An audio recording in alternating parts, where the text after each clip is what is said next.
Hey everyone, I'm Lexi Jackson with the Sync Center Help Desk, here to tell you all about our next episode. In this episode, we go in, okay? We talk to our special guest, Lionel Lodge from the SyncLodge, all about his new platform to help music supervisors connect with each other, composers, artists, and so much more. So seriously guys, you do not want to miss this. He goes in so much detail. It's amazing. Cannot wait for you to see it. So thank you so much for watching our previous episodes. Can't wait to see you in the next one.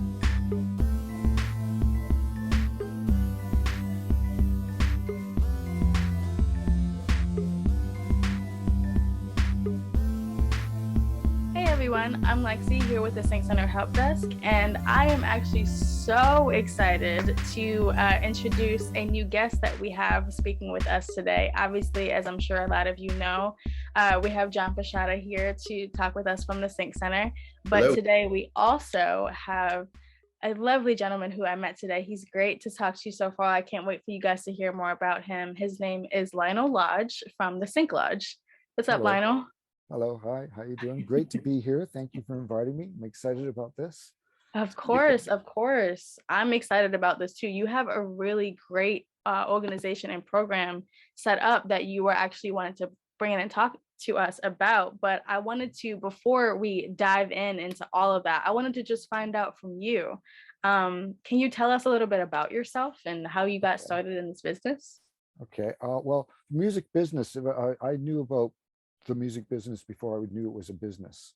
And so when I was a very young little boy, my father was a program director and senior DJ on Radio Caroline in England, which was the first pirate radio station that broke the BBC's monopoly on the music in the UK and basically spurred the British invasion of America. You know, Wow. So yeah, this was early 60s. You know, my dad did a book on it where Pete Townsend wrote in the foreword that if it wasn't for the Radio Caroline, the Who wouldn't have sold a single record. You know, they had that sort of effect on. So I, as a young kid, I knew about all of this stuff, and I didn't really know about the business side. And growing up, I just naturally walked in that direction. You know, I'm a songwriter, I'm a singer. I've been in many bands. I'm a bass player. I played saxophones, keyboards, and all that sort of stuff. Awesome. And so I've been on a lot of sessions and played thousands of shows live. And it seems during my career as a musician and on the creative side, out of necessity, I started building companies. So the first one was a live music venue because the bands that were coming through, we were in London, Ontario, in Canada, and the bands that were going from Toronto to Detroit weren't stopping in London, Ontario, and there was a lot of people that were fans of these bands. So I opened up a live venue to book these bands because the other live venues weren't booking them, right? And I did that, and then years later, I found myself in England with a band and booking my own gigs, and I was doing very well at it. And other bands asked me to do it for them. And next thing I know, I've got a booking agency, live booking agency with 10 people working for me, and we've got like 850 bands and 1,200. Oh, wow. And it was just sort of organically grew around me out of a necessity. Yeah. And then, you know, I've traveled a lot. I've lived in many different countries. Right now, I'm living in Vienna, in Austria. Oh, wow. Which is Nice. a very cool place. So when people ask me where I'm from, that's a hard question to answer. You've been all over. Yes, it's a hard one. But I found myself in living here in Vienna, and CD sales. This was like the 2010, 2008. CD sales going down. Streaming wasn't really doing anything. It's not really doing anything for independents right now anyway. But I had to find another revenue stream, and somebody suggested sync licensing, and I had never really considered it. And so I started looking at sync licensing and started going to conferences and meeting music supervisors and starting getting my stuff placed in productions. And other artists asked me if I could do that for them. And so the next thing I know, I've got a boutique sync licensing agency with a few dozen artists, and I'm doing this. And I realize that there's a market. There is a way of the industry is working that leads to a lot of friction, a lot of frustration. And it hadn't really caught up to the technological advances of many other industries we're enjoying, like fintech and that sort of thing, right? Mm-hmm. And I thought somebody must have made this. I sat around one weekend and wrote out what it should be. It should do this and it should do that, and hooking up the different stakeholders and making so communication was easy, and you know, the scrambling for the music supervisor's attention. I felt that this was a waste on both sides of both sides' energies. So how do we fix this? How do we make it so music is accessible, but I don't have to keep knocking on your door and sending you playlists, right? Right. Oh, yes. Right. And so I looked for this. I spent a couple months looking for it, figuring somebody else must be smarter. Yeah, than this me. has to be around here somewhere. Someone has to have made this. And I couldn't find it, so I thought, okay, how do I make it? It's gonna be me. Yeah, it's going to be me. Yeah. And you know, it's one thing to have a really good idea about something. It's another thing to do it. Yeah. Right?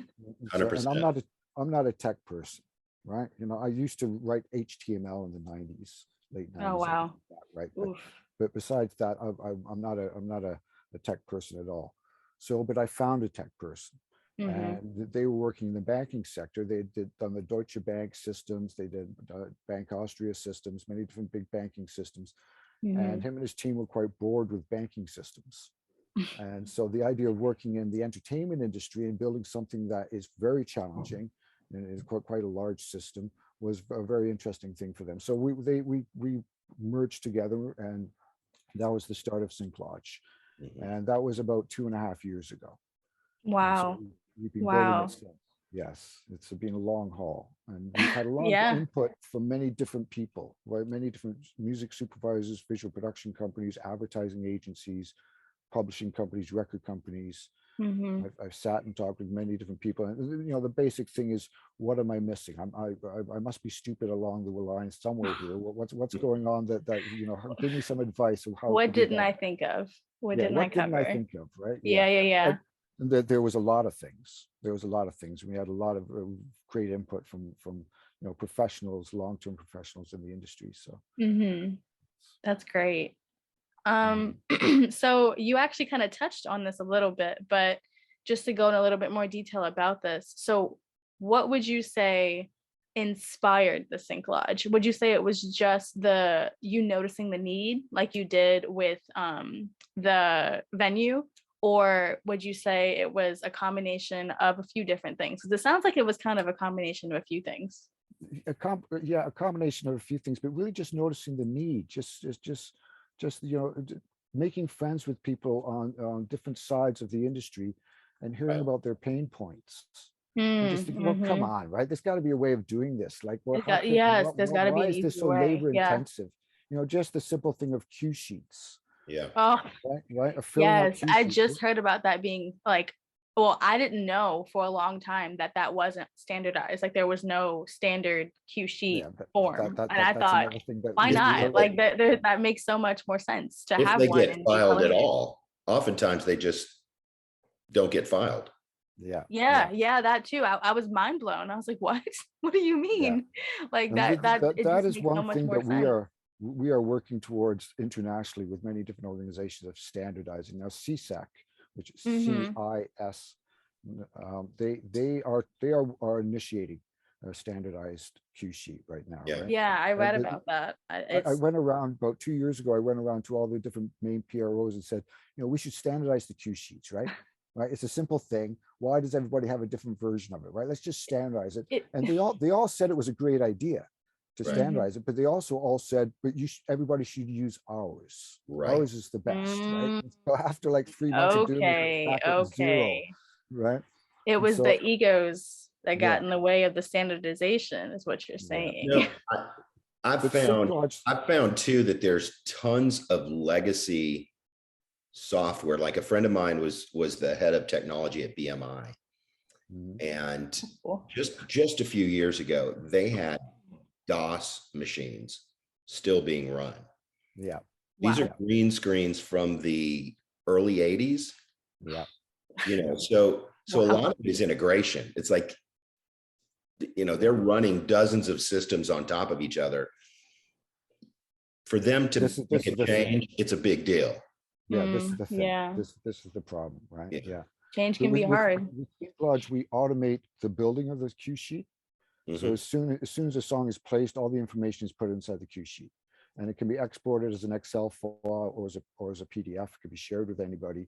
Right. And we are going to be integrating on the painful side every major PRO's format, so you can export it as an ASCAP or as a BMI or as a well, Lionel, you mentioned on the painful side. I mean, I see, as we work with rights holders, filmmakers on both sides of the transaction, there's pain points on both sides.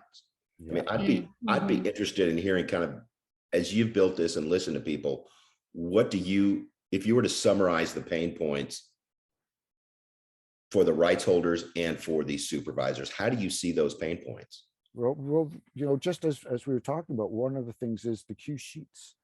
And so one of the points that happens is the project's finished and I'm the copyright holder and I want a copy of the cue sheet. So now I've got to write to the music supervisor and ask them for a copy. And they're on to the next project. They're on to the next project. They are not thinking about you anymore. And maybe there's 20 tracks that they've placed, and maybe each of those tracks is 5 copyright holders. So that's 100 copyright holders that they have to send out cue sheets to, right? Like, this is stupid. Yeah, this is just stupid, right? There's got to be a better way. So our system automatically sends it to the copyright holder. Okay. As soon as the project's finished, they get a dashboard notification. They can download it, export it as an Excel file or a PDF, and it's just, nobody has to do anything, right? It's you know, thinking like that. One of the other things is that information should only be put in once. So and it should be put in by the person that has the highest invested in that information being correct. Okay. So like your bank account details. This happened to me once. I get a placement. I send them my bank account details. I wait and I don't get paid, and I don't want to be a pain and start bugging these people, because I want them to think highly of me, and not that was the guy. I don't remember what, but 2 years ago there was a whole bunch of emails about something. I don't remember what it was about, but so I'm a little nervous about doing that. Right. And so I wait, and about 3 months, I gently write them, say, you know, I haven't been paid for that yet, and apparently somebody put 2 of the digits of my bank account. They put them back. Oh no! Right? And so the money didn't go through, and the accounting people didn't communicate to the music supervisor. Something didn't happen. It just sat there, right? And so our system makes it so when the copyright holder puts it in, that information, that goes all the way through to the payment ledger, that goes all the way through to the licensee that's actually paying it. Wow! Problem solved. Yeah, and same with IPI numbers, same with all of that stuff. That goes through. So the idea of the information gets keyed in once, and then it gets used right through the chain of business. Right. Wow. Yeah. And the other one of the pain points for copyright holders is, and it's also for music supervisors, is if there is interesting music, you know, you're looking for the music supervisor looking for something unique, something that's not being used, and they find some independent label that's got some cool stuff. Now, if I reach out to them and I share my contact information, am I going to be bombarded with playlists? Am I going to be, is this going to be a pain for me? Is this person going to phone me up at 3 in the morning because they don't understand the time zone difference and ask me if I like the song I sent them, right? Is this going to open up this, right? The other side of that is, how can I rely on that the information that they're telling me, that they have ownership of this? Right. How can I rely on this side of it? That side is very tricky in the music industry, but we are working on it. But so with SyncLodge, the music supervisor can reach out to the copyright holder. The copyright holder doesn't have their personal contact information, but they can communicate with them directly on that topic right through SyncLodge. They can go back and forth. But it's only on that topic. They don't have their email address, their phone number, but they can. If they want to share it, if they want to connect through the system, then they can. But it gives a bit of a firewall.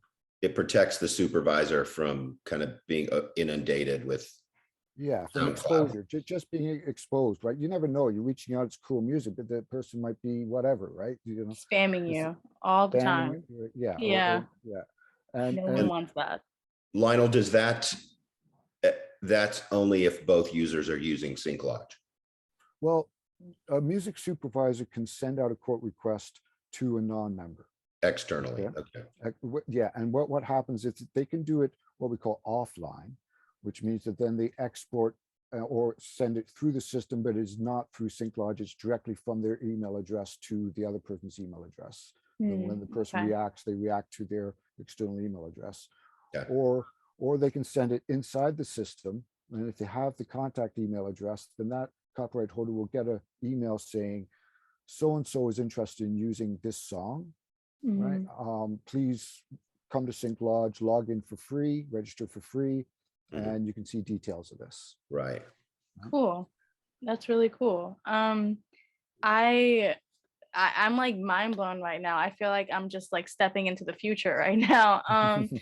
But I know we've talked about SyncLodge like here and there. We're going into like fine details a little bit more now. So let me just ask, how does the SyncLodge work exactly? Can you go into detail about how, you know, it operates, what goes on? Sure. Well, I can actually show you. That would be great. I am a visual learner. Let's go. We could just go in. I can share my screen and we can just go in and Perfect. And I can show you. Yeah, that sounds good. Okay. Okay. Can you see my screen? Mm-hmm. Yeah. Yep. Okay. So we have synklodge.com, and that's the landing page. And when you click on register or log in, then you come into one of these. This is the register panel, and this is the login panel. And on the register panel, we have the system set up with 4 different types of accounts, and each account has different tools and different sectors of the system connecting with each other. So we have music supervisors, and this is specifically sync licensing music supervisors. We had to put that in because there's also studio music supervisors, right?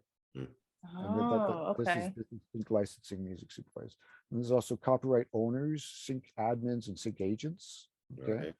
The visual production companies or advertising companies, agencies. And also we have musicians unions because they are part of they have new usage fees, and they're part of the fee system. Oh, that's smart. Right. I wouldn't have thought to include them. Final quick question there. When you say sync agent, that's a plugger. Yeah, this is somebody that's representing Gotcha. has a library of music, and they're representing copyright holders. Gotcha. Okay.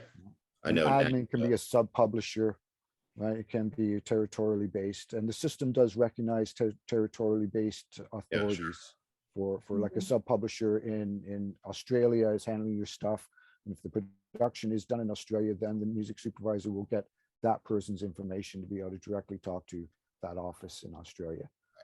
Great. So you pick one of those 4. You got 4 different account types. Yeah. Yeah. But let's just log in as a music supervisor. Okay. And now this is all of this stuff is dummy information. Okay. This is we are on the real system here, but it is dummy information. I like to point that out. So the first thing is you have the main dashboard, and this side of the dashboard gives you your notifications of any actions inside the system.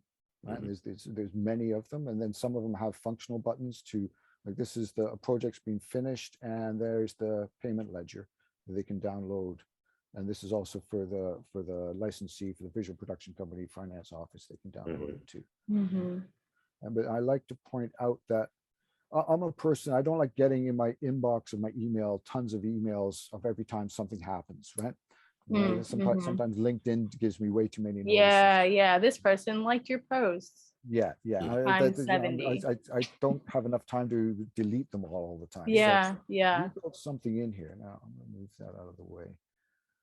We built something in just for that. So this is a list of, for music supervisors, all the notifications the system will send you for actions. And you can control which ones come as just a dashboard notification when it's red. When it's blue, it comes as an email and a dashboard notification. Right. So you can just shut off whatever ones you don't want to get the emails for. Right. Right. And so you totally control that. And we go back to the dashboard. Now I can go into projects. Now we call the system a project management system. Right? And so the overview, one of the things is to have a clear overview of projects. And we can also do this in list view. Right. I like it in card view better. And it gives you a bit of an overview here, a statistic of songs placed. So this project, I don't know if you can see that, but it has a number 1/8. So that's one song is placed out of 8 spots. Okay. Hey, Lionel, can you make that screen any bigger? Yeah. I got 50-year-old eyes. There you go. Awesome. Okay. I can see. Right. So here you see that it's 1/8. Okay. This will slowly go up, and this is for placement. And then there's also statistics overviews inside. So Lionel, newbie question here. You've got 8 songs in that project that eight spots. Run away, and you've 8 spots. So there's 8 spots, and one of them has actually has a song placed in it. So you've finalized one of the 8. Yeah. Gotcha. Okay. For Runaway film. Yeah. Okay. Yeah. Gotcha. Now this is a little bit on the confused side, because this is an advertisement, a brand communication, and why you would have 8 different cues in a brand communication, I'm not sure. Right. Sounds like a crazy job to do. but it was just for example. Right. But there's also, we can, if we add a new project, get this window out of the way again. We have 4 different types of projects, and each one has different data points, different structures to their data points, and sometimes different wording. Like in a brand communication advertisement, the word cue means something different than in a TV show. Yeah. So TV show is normally a spot, and in a brand communication, it's normally a cue. And so we try to clarify that, and also there's different sets of data points. Like obviously, a TV show has episodes, it has series, and all of that sort of thing, right? And if I show you, I can just quickly show you this. If I start a new TV show, I'm starting to work on a TV show, and so I say, okay, it's a brand new TV show, and I can put in the TV show's name.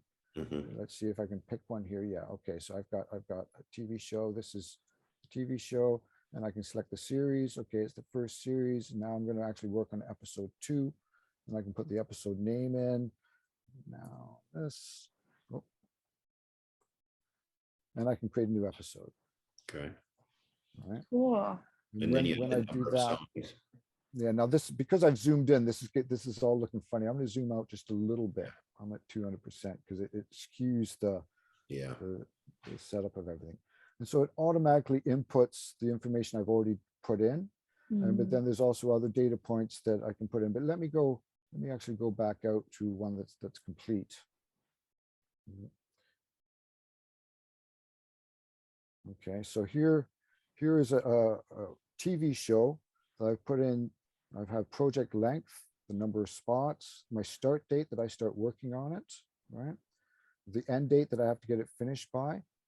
Okay, and so when in the project list, that shows you where you are. If it's getting close to being, it starts going from green to yellow if you're getting close to the end date. And then if you go over the end date, it turns red. There's this little bar. This little bar here. Oh, I see. This one's past deadline. This one is scheduled to be coming up, and this one's completed. And all these green ones are active ones that are being worked on. That's really smart.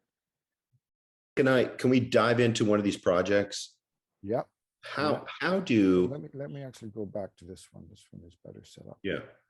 So if you have a song that you want, the producer wants, the filmmaker definitely wants, let's say, Paint It Black from the Stones. Okay. Okay. So I can go into the library here. Now this you can hook up to either Spotify right now, Spotify or Apple. Okay. Right? If you have one of those accounts, and this is the easiest way for searching for music. Okay. There's other ways, and but let me show you this one first. Okay. So I can put in Paint It Black. And maybe I can just search that. Maybe I don't have to. Yeah, okay. I don't have to put in the Rolling Stones. So there I have a list of all the releases that are on Spotify with Paint It Black in it. Okay. I can listen to it right there if I want to. Okay, if I need to, I can listen to it. I can go for more song info, and on Spotify the info is a little obscure. It's a little funny.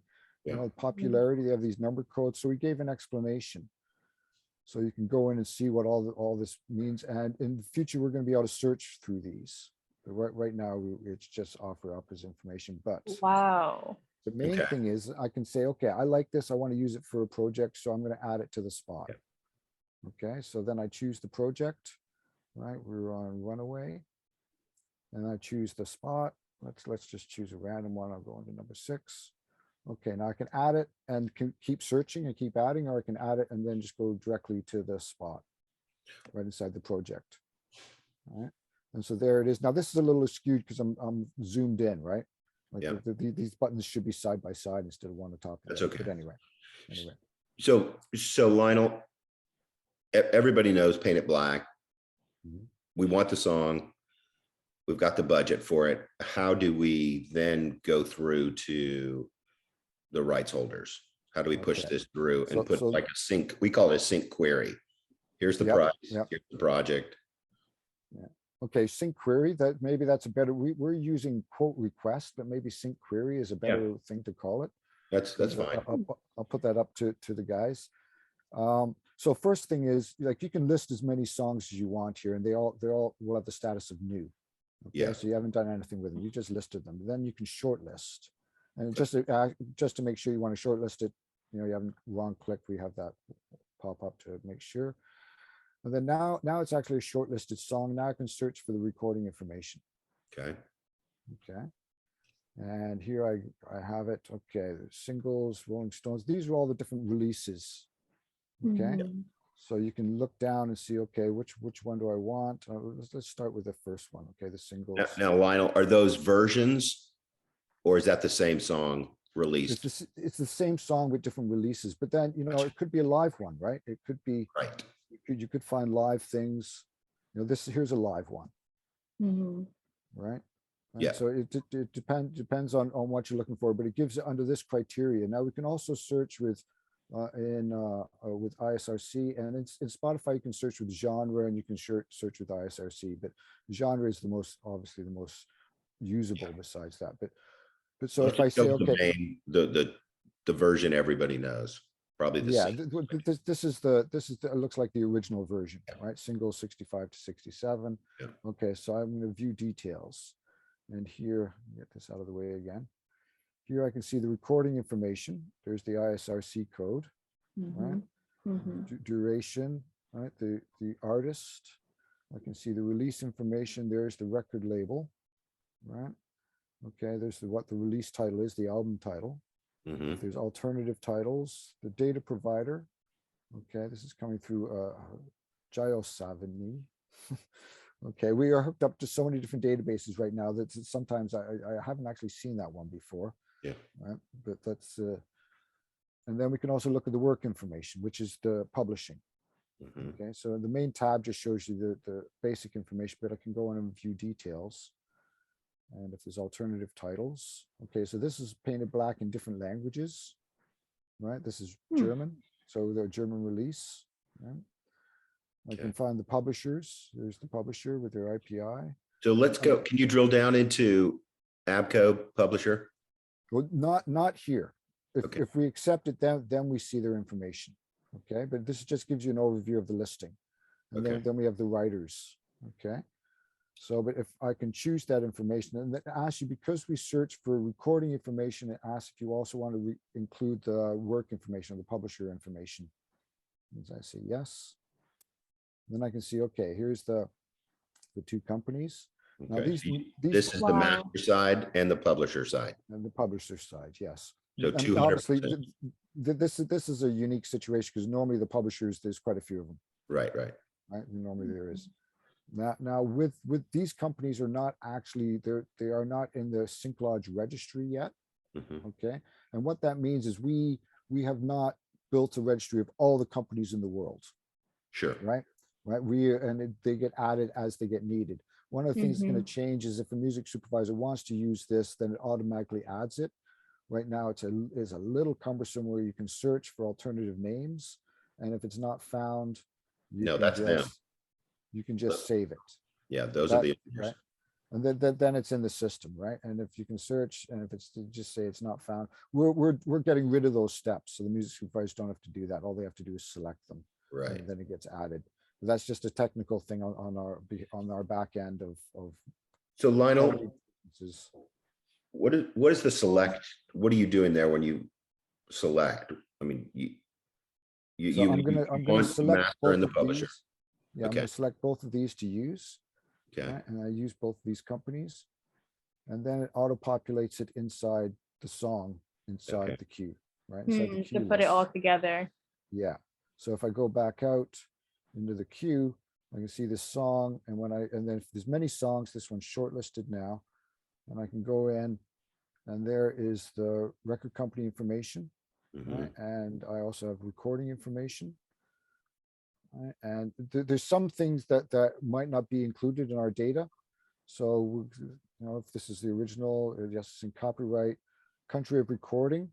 This is one of the things that is used for addressing which music union needs to be contacted. So if you have that information, that helps. If you also have the year, that helps, right? I think it was 1964. Let's put 1964. I'm gonna save it. Okay. Right.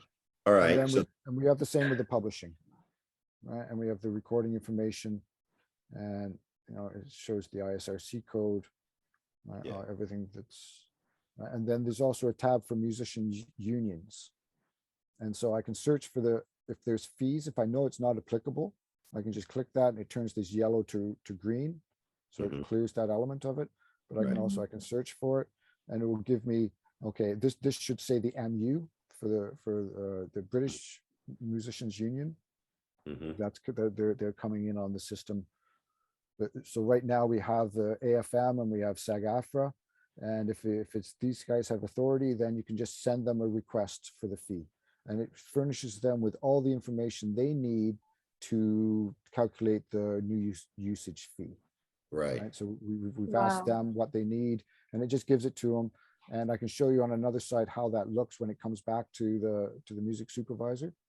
And there's a communication system built inside, so you can ask them questions, they can ask you questions back and forth, and it's all attached to the quote, right, for future. But it's simply just, if I don't want to click it because this is live, and it will go to Colin at AFM, right, and ask them for a request. I guess historically, the master recordings, the label side, is generally the most precious with their assets, as they should be. Like publishers tend to follow the labels. They're much more agreeable, the publisher side of it. So if you wanted to go through with this, and I guess the next step from our workflow is how we work at the Sync Center is we have like a 20 questions deal memo or sync, use terms, basically. What's the project? Is it in perpetuity? Is it North American only? The query price, this offer price. How do you okay, well, so let's back up a little bit on that, okay? Because I could take you right in to show you how to send your query. But if I go back to the main project panel here, we have these different tabs here for initial rights, optional rights, and we also have project team and project files, and then this is also all the queues and the list, right? But so for initial license rights, you can put the information in, you can add as many as you want, and it's simply you select the media type, right? We have a whole preset list, but there's also other. I don't know if you can see that because of this little window, but there's also other down here where you can just type it in. Right. But we have these presets. So I'm going to say all form. No, let's say online TV, online paid. Okay, that's the media type, and I'm going to choose the territory. I can choose. We have it divided up into continental areas. Okay, for territory. So North America, and I can choose United States. I can choose Canada, right? And so this is all set up so you can add the different territories. Right. But what I want to do for this one, because it's online, I'm going to choose universe. Okay, so that's a big place. It's a big place. Well, this is going to be expensive.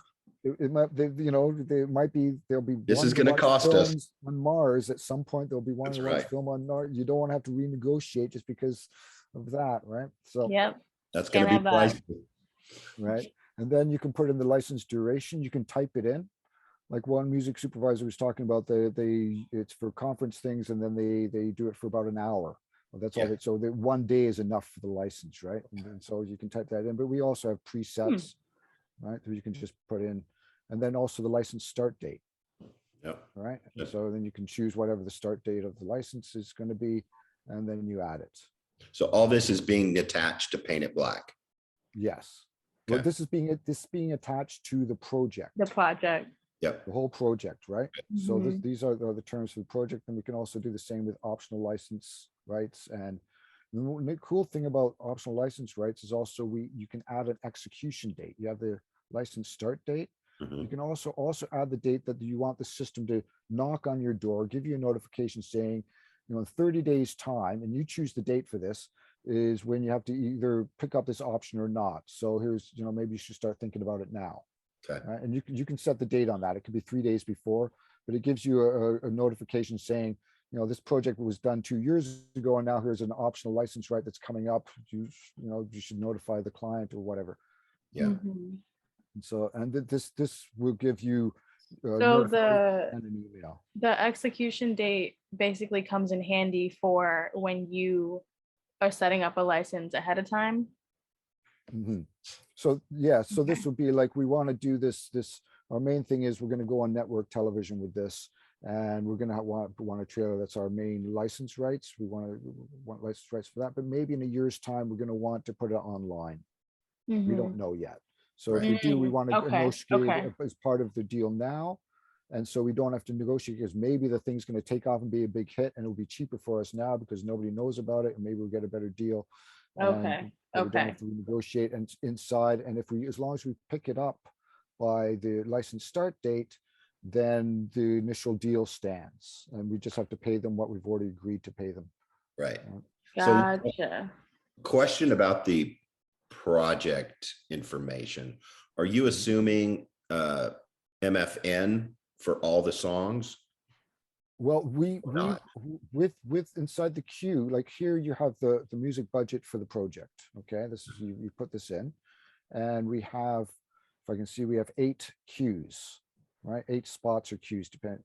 So there's 8 different. So the math, it automatically does the math on it inside the queue.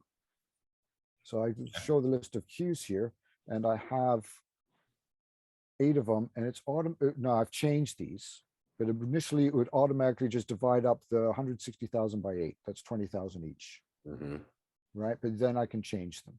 So it can work in MFN if you want it to, if you want to work that way, but you don't have to.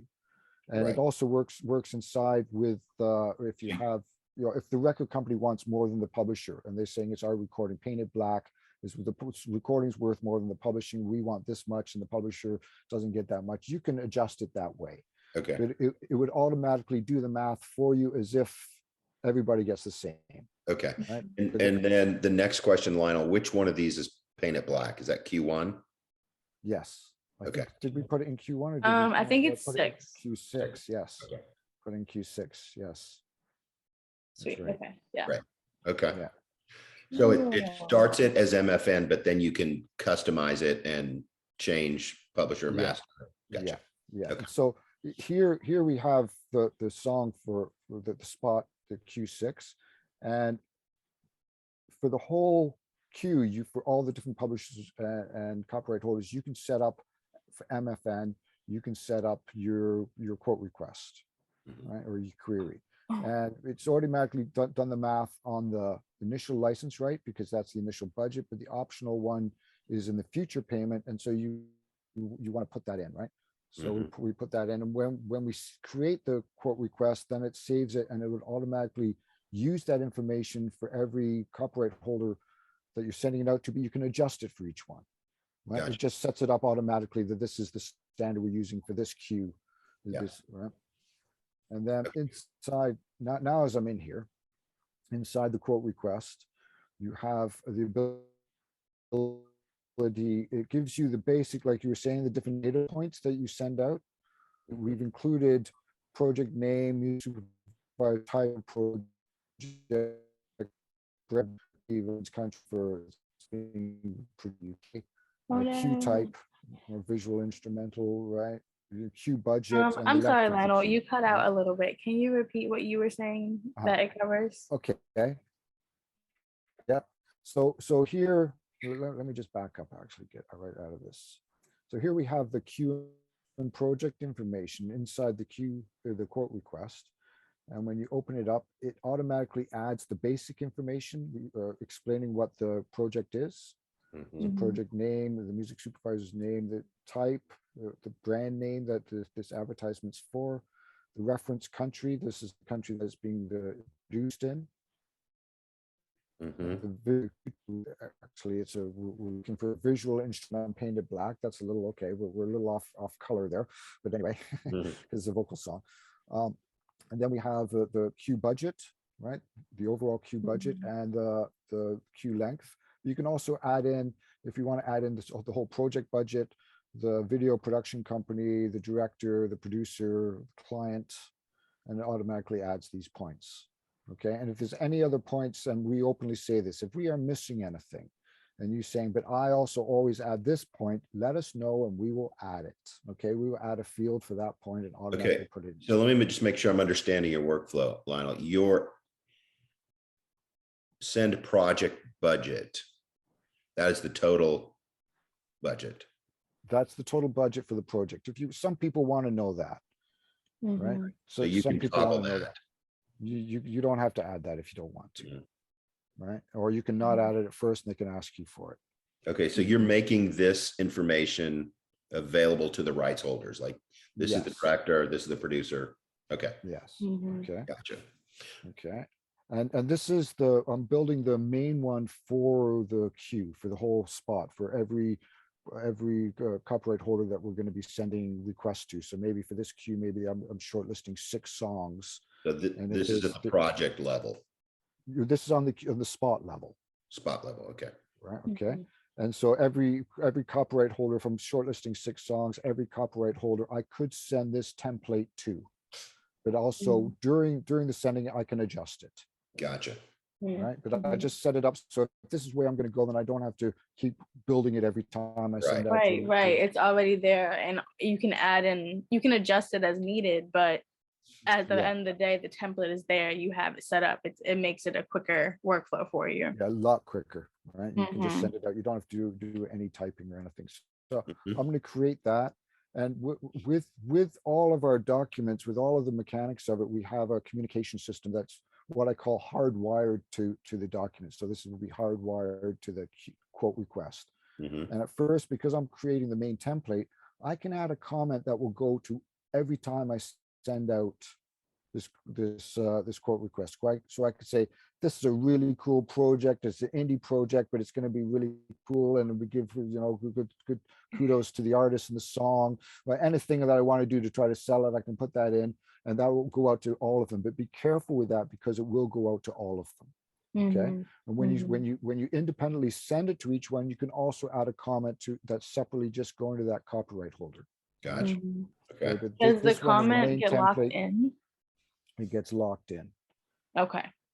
So don't put something super specific that you can't change. But when it's going to like a specific copyright holder, when you're sending it to that copyright holder, if you know them, you could say, hey Jane, this one, here's another one for you. Right. Hope you say yes. Right. And that's just for them. And it works a bit like a WhatsApp thing where yours is on the right and theirs is on the left. And there's no limit to the number of characters you put in. You can write a book if you want inside there and send it to them. Right. And it's always there. So both sides can go back instead of looking through different emails for communications. It's always there when you open up the quote request, you see the full communication and everything that's been talked about. Right. Cool. So I'm going to create that quote request. Right, and then I can view it. Okay, there it is in the queue. We're in the main queue panel. And then if I go into the song, and I can say, okay, I can also change it here just for this song. Right, so I can change elements of it. And one of the things that we add is also, you can add a heads up for exclusivity. Right, obviously this is going to be in the contracts, but you can just let them know clearly. That ain't going to happen. Right. No, it ain't gonna happen. It's like no TV ads for 12 months. Right. I mean, at least it's there. It's in writing. Yeah, no. They can't say they didn't know. But at the same time, it's still it's a cool feature to have on there. Yeah, it's up to the user, right? If they want to put it in, eventually that's going to have to be talked about if it's part of the deal, right? If it's in the contract, then. Right? We also add where you can tell them you need the reply by, right? So here we are on the 27th, and I can say, okay, I need the reply by Monday, okay, and the conclude deadline, I need this whole project done by the 4th. Okay. And so that lets them know the time restraints you're under. Yeah. Right? Sometimes it's the same day. Sometimes it's the same day, right? I need that. Yeah. And then I have the license rights information already put in, but I can change this, like I said, right? For this song, I can change these. Okay.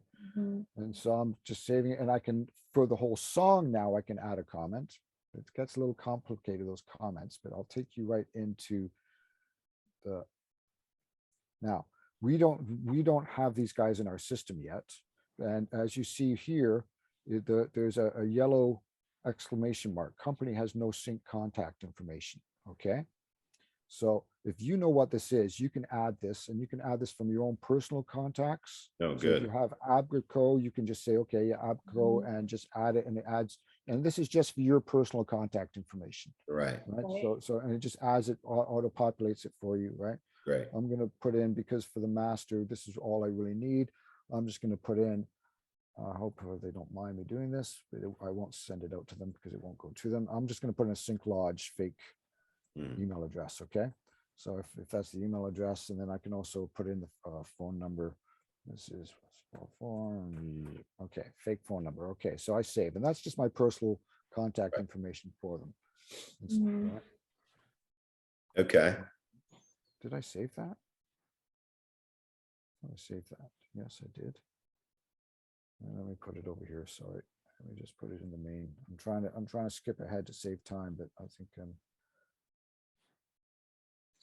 I'm just mind blown. Yeah, this is great. That's really just the general vibe that I'm feeling right now. Like, I feel like all I've been saying this whole time is just wow. Because I'm just, this is so cool and so useful. And like, it's really just blown my mind, I think, how concise it is in the way that it's just all in one place, you know. Like, it's not, I mean, obviously you're still going to have to do your research here and there and things like that, but in order to keep everything organized and together, and then you even have a system in place to send off all that information that you know, combined and put in one place, this is going to be invaluable for sure. Yeah. Cool. Great. Very, very good to hear. That's the sort of thing we like to hear, for sure. Now this is so zoomed in so much, it was messing with the way it was displaying. Sure. Okay. But so here now, as I open up this copyright holder, I can see their email address, their phone number, right? And now I can send them a quote request. And as I was mentioned before, you can also go offline, right? Which actually takes you through, so you can adjust the quote request. Which is what we'd need to do for Abco, because they're not a user. Right. But well, you wouldn't need to if you just, let me go back. I can just go into Abco. I've added what I have as their contact information, right? And I can just send them a quote request, right? And it sends them this. They can export it as a PDF or an Excel file, so they can deal with it internally. You're just sending them this information, right? And if I send it to them, it's going to send to that email address an email saying that John is interested in placing this track, and ask them if they want to sign up directly for free to SyncLodge to see the details, or they can deal directly with you, right? And then with the offline element, if I send it offline, the system says it's sent offline, and then I can just tell the system it's being accepted. Okay. Right? Internally, the copyright holder has to accept it. Right. They accept the terms, and then you can go back and forth like that. Externally, the main pain of externally is that then you have to key in for the cue sheet, for the payment ledger, all their information. Right. You have to key that in yourself. So help me understand there, Lionel. I think I understand what you said, but just to clarify, the communication at this point happens where? We sent them the query. They have they will get an email and inviting them to come and join SyncLodge for free if they want to, or if they want, or if they want to. Right. And then they can see the details of the request for usage. But if they don't want to, they can get in touch with you and do it externally. Okay. And then you can go into the system and tell the system it's being accepted. Right? And that happens just traditional email. Like if they say, hey, John, we don't use SyncLodge, but blah, blah, blah, blah, blah, blah, blah. That sounds good to us, right? Or just send it to me. We don't know what the SyncLodge thing is. I don't want to click on this link, or I don't want to go in there. I don't have time. Can you just email me the details? Then you can just take this quote request, export it, and send it to them. Okay. Right? You can just. There are lots, but it's good that the option is there. But you don't have to key in the information again to send them the query, right? You can just take this, export it, email it externally to them. They look it over. They say, yeah, okay, sounds good. They maybe phone you or email you back, and then you can go into the system and tell the system, okay, they accepted it. Right, and that's the offline. That's the offline. Gotcha. Yeah. Okay. Yeah. Right. So the idea is not to have any barriers, especially for music supervisors. It shouldn't be just because the copyright holder doesn't want to use SyncLodge or is not a member, doesn't mean that it doesn't. You should start, dividing your project up into people that are part of SyncLodge and people that aren't. You still should be able to manage the whole thing inside SyncLodge.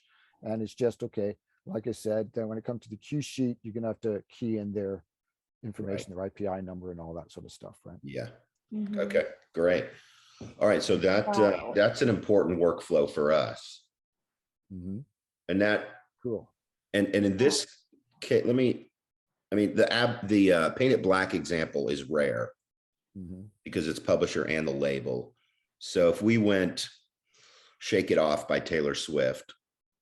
Well, okay. I mean, we don't have to do it right now, but I'm saying if we had multiple publishers, would then would that request go to? Let me show you in an example that has. I mean, does that happen in triplicate, Lionel? Let me just show you here an example that does have multiple publishers. Yeah, I mean, that's normally the case. Yeah. No, this one doesn't have multiple publishers. Damn it. That's right. I mean, that's another one with just one. But yeah, it will list. I could go back in. I don't know. I'll go back into this one. It will list them as multiple publishers here. But that same song data request goes to. Yeah, well, you send them separately. All publishers. You send them separately. Okay. Okay. So if I have 5 publishers here, then I'm going to send them each one. I'm going to send it separately. And that we were thinking about having a send to all button, but then maybe you want to have actual personal control over it, because if I go to send this quote request, like I said, when I go to send it, I'm now can add a personal message. This is the personal side. I'm sending it to one copyright holder, and I can add a personal message to them, and they can message me back and forth, right? Yeah. And so the complication of sending it to all, if this is a request, we can easily build this in, but we weren't sure if this would be necessary or if it would be wanted. Now that personalization is really important, because you can, the high touch, that's the risk here, is that supervisors and rights holders, it's relationship driven. So both their fear is like, oh, I'm going to be sent out to pasture because this technology is coming on, and I don't, so that high touch thread is it's relationship. It makes the industry for sure. Right. For sure. And we have been asked, do you think that this will ever replace music supervisors? And there's not a chance of that, right? This is a car. This is something that it still takes the person to drive it. It still takes the reason to drive it, right? It's still there's the talent, obviously, of music supervisors is their musical awareness, intuitions, right? The creative side of that can't not be replaced by anything. Even the greatest AI, I don't think, can replace that, right? Yeah, it's kind of like, it's the frustration of entering your credit card information in for every purchase. That's right. If you have to do that, it's like, forget that. I'm just going to Amazon, buying on Amazon. Right. It knows me because already. they have all that information there. It's like, I don't have That's right. Yeah. But it's still, it is just a tool that way. And we've tried to make Yeah. it so that the tedious things of repetition, we've tried to remove as much as that as possible. Is there an import function? Like say you have, I know for us, we have about 200 supervisors we work with and rights holders, another 50 or 60 rights holders. Is there like a batch import where you can just say, pull these 300 emails in? Yeah. So we can go into contacts. Good question, John. And these are the contacts that we have so far, but I can just import. And for most of your email accounts, you can export as a CSV file, a comma separated file. Sure. Right. And then you can just import it here. Okay. Right.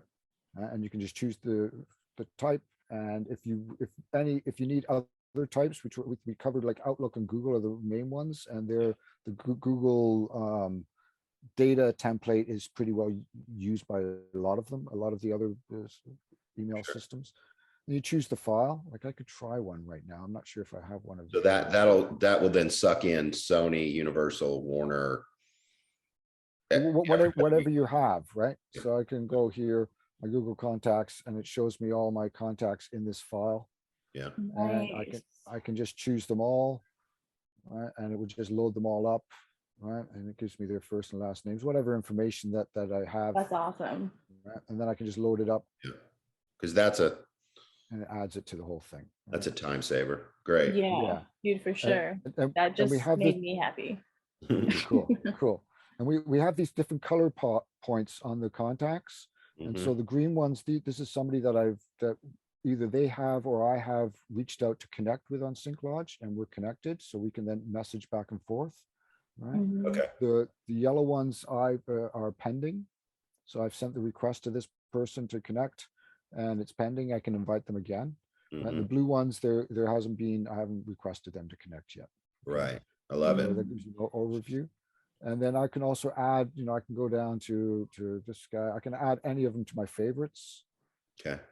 Right. And then I can just go into favorites and see my list of the main people I'm working with. Right. Cool.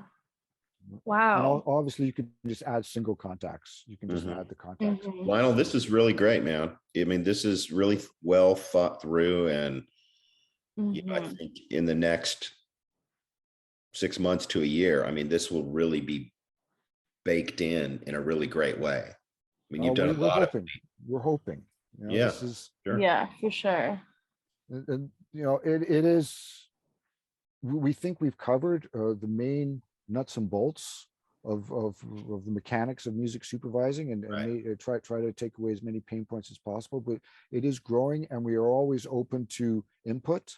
Right. Sure. So down here we have this thing for sending feedback, and you put in a comment. And I like to point out that one of the engineers put a star system in here. Right, it's sort of an evaluation star system. And I do like to point out, we're not looking for compliments, even though they are nice. But I can show it to my mother, and my mother will give me great compliments. Right, but what we want, what we want is this is a tedious thing. I'm clicking too many times. Every time I'm working on something, I'm going around. Can you give me one button that does that? Or I need this, I need that, I need this change, anything like that. And we're very agile, so we react to things. Sometimes it only takes us a few days to change it, depending how complicated it is. So Lionel, question for you on the business model. Who pays for what? How do we make money? Because I keep talking about how it's totally free. Yeah, how does that work? Somebody's got to make money.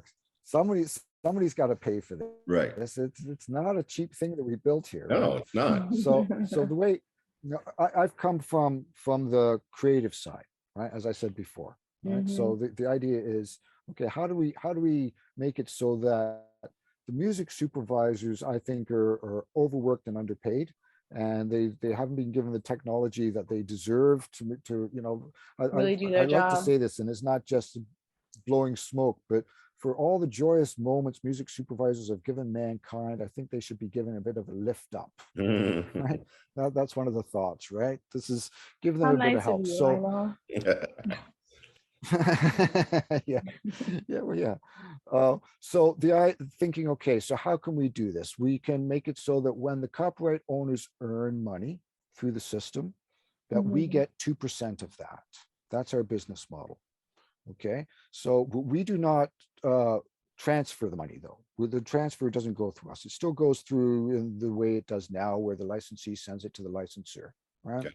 By whatever, if it's bank transfer, whatever way they want. And we give options for that. It could be check, or there's an other option for like if it's swipe or credit card or something. Right?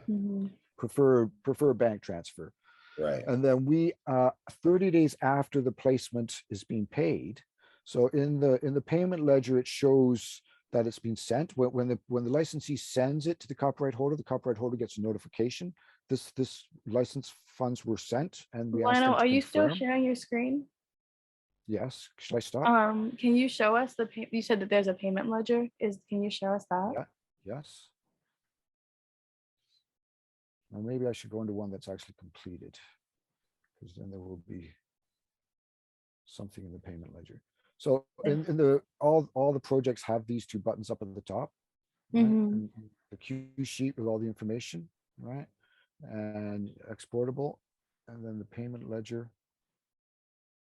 Right. And now this is really basic, actually. This is not, because it says no songs being placed. Okay, that's not right. It should list a song here, and it lists the copyright holders. Let me find one here. Which one was placed? Okay, there we go.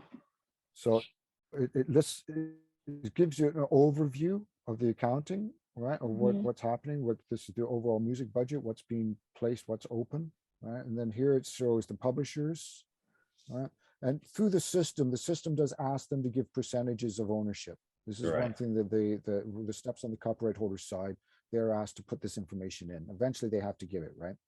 Sometimes they don't like sharing that openly, but through the system they have to give it. So it gives the percentages. And if they put in a payment method, right? This is going to embarrass me, is it? It says there's a bank information there. There, okay. They put in the payment. Obviously, this is all dummy information in test projects, right? So, so forgive me if some things are missing. But then it gives the bank information that they have put in. Okay, that automatically populates it. And when I export this as a PDF, it's the easiest as a PDF to preview. Hopefully you see that. Do you see that? Yep. Yeah. Yeah. Okay, so this is the PDF, and this shows it, and it shows the banking information in detail down there. Right. Hey, Lionel, question on that. So you have 3 publishers, 1 master. So let's extrapolate the 2% fee that SyncLodge takes. That is 1% from the master side, and then the other 1% is split. No, we charge 2% from the overall amount. Yes. Okay. So let's say it's a $100 license. Right. Okay. So then we're getting $2 of that. Okay, but then is that split? The publishers pay 1, the master pays 1, or is it? Well, if it's split, say it's split 50-50, so the publisher's getting $50 and the master's getting $50, then each one of them is paying $1 of it. Okay, right? So it's 1 and 1. But it still works out to be 2% of the $50. 2% overall, but all the publisher needs to think about, for them, they're covering half of that 2%. Well, yeah, they would be getting a thing saying, okay, we're getting $50 for this placement, right? And then we would send them an invoice for $1. Gotcha. And then the publishing splits. It divides that up too. If there's 10 publishers, it's pro rata. Each one of them, if they're all equally shared on it, if there's 10 publishers and each one of them have 10% of the publishing, then each one of them are going to be, on that example, going to be paying us 10 cents each. Gotcha. Right. Good. Well, this was very interesting, Lionel. I think you're on a good path here. Great. For sure. And can I show you one other thing? We're on the contract side. So this is inside there's an internal messaging system. right? That works just like internal email where you can send things. And one of the nice things about this is you can also say this is a project communication, and you choose the project, right? So we're going to choose this project. And then when I select, I can select people in the project team, which I should actually show you, that are already accepted the already invitation to the connected to project. that project. Yes, and so then I know if there's 6 people in the project team, we'll list all 6, and I can include them all in this, right? And then this is linked to the project. So in the future, you know that this is a project communication. I can add a file and I can type whatever I want, put a subject, right? Just like an email. And then when I send it over, they see that it's for this project, and their reaction, everything is still always linked to the project. That's right? cool. So it's hardwired in there. And then if I show you here's there's a contracts element to it when we get to that, but instead of going through all the steps, I just wanted to show you the mechanics of it. Sure. Okay, so this is inside of messaging. Any messaging that goes back and forth is in the messages, so you can find it there, but it's also in the projects. Right, so you have these two ways of looking for the information. And this is the contract management panel, right? And I can open up the history here, and I see the different versions of the contracts. So this one got sent out first, and then the copyright holder signed it and sent it back, and I can view it.